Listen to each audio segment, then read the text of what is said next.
Hey, this is Joey with Geekadores here at the 2018 Amazing Las Vegas Comic-Con. Joining me right now is Guy from Garage FX. How's it going? Very good, thank you very much. Sorry about that. I'm doing very good. All right, now Garage FX, you guys make props and cosplay materials, and you give advice, and you do all sorts of stuff that the modern day cosplayer needs for a really awesome costume. That's correct. Anything else? Anything I'm missing here? No, well, this year we branched out. We've made costumes for fan films, and you guys have talked to a lot of the actors and directors that have been in those films.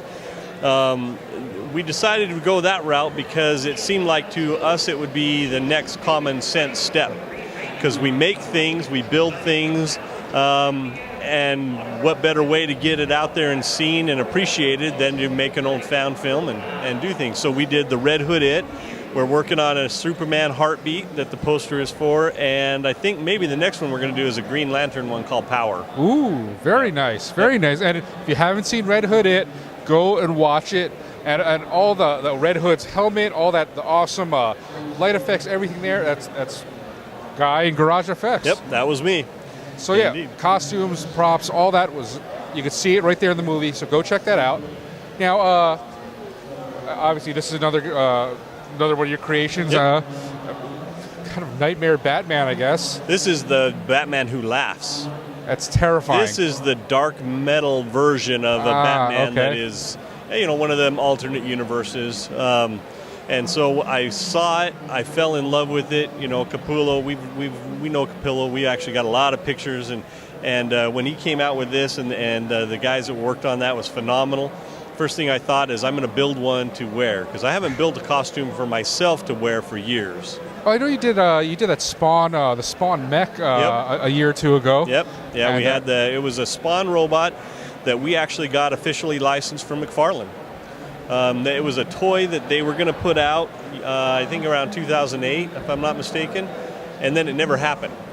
And so we were at his office one time. We were asked to come and visit because we'd built some Spawn costumes, and he was gracious enough to send us 360-degree views of a figure that was never made.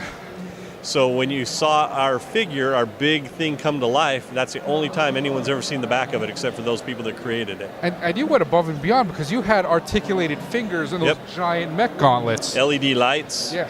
Everything that was in there, yep. And I think he stood close to 8 feet tall. Now, for a big project like that, what's your average build time? Like for something, when you have something that big, that complex? That was done when we figured out, last year we got a license from McFarlane to do the Spawn cars. You guys saw those last year. Oh yeah, that was terrific. Along with that was that costume. When we found out that Todd was going to come up and be a part of the Spawn cars and stuff, because he was going to be at the amazing Las Vegas Comic-Con, Jason over there, which is doing all the 3D printing, said, I'm now going to build that. So he actually built that whole thing, I want to say, in 3 months. Wow. Which is unheard of. Those things usually would take a year, 2 years to do for something that big, that intricate. But he worked day and night for hours to do it. And the majority of that was EVA foam, is that correct? It's almost all EVA foam, a little bit of PVC in there, wire, and LED lights. Yep. All right, so now speaking of EVA foam, we did an interview with Nikolai working on the foam. Now we've had some tips and advice from a few of the people here at Garage FX.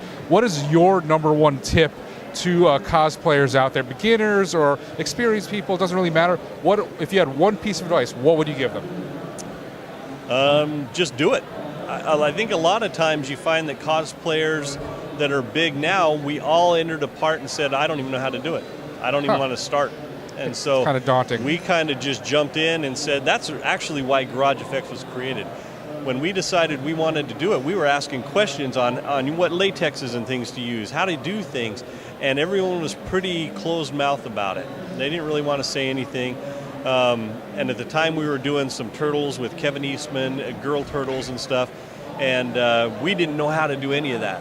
And so there was one guy that helped us out. It worked out great, and we thought everybody should just know how to do this. So that's why Amazing Comic-Con, like Las Vegas and Hawaii, Arizona, they bring us in to show people how to do this. We don't sell hardly anything. I mean, we have a few things that people want to buy and here and there, but our whole thing is display, show you how to do stuff.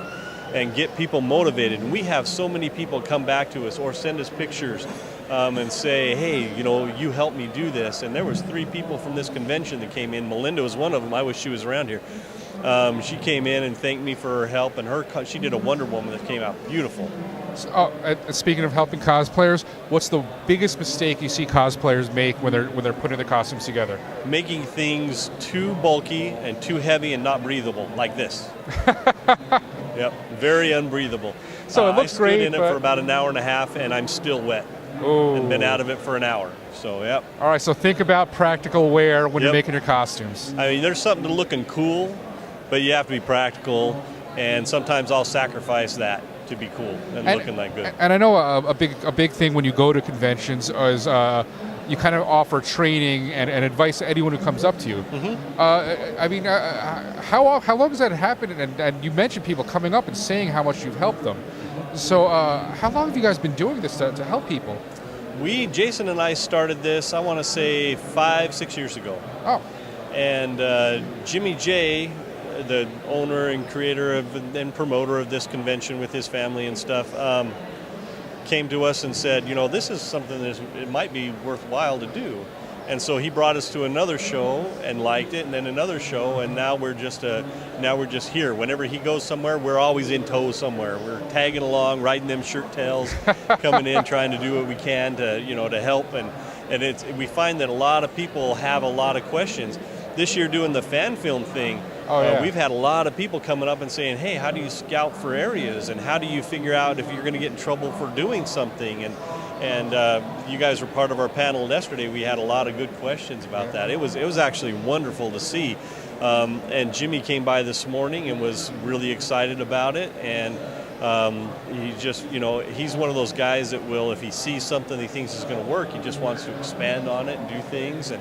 And you're starting to see more and more people around here. I think Immortal Wars, and there's another one down here, that have made their own fan films, and they're big productions. Oh yeah. And they all started where we are. And it's very similar with the cosplay and fan films, that it's people taking their passion for this subject and kind of sharing it, so that everyone around can see what you care about, see what you really love about a superhero or a concept or whatever. Absolutely. And there's one thing I always do with my own creations is I will take and tweak them and make them my own.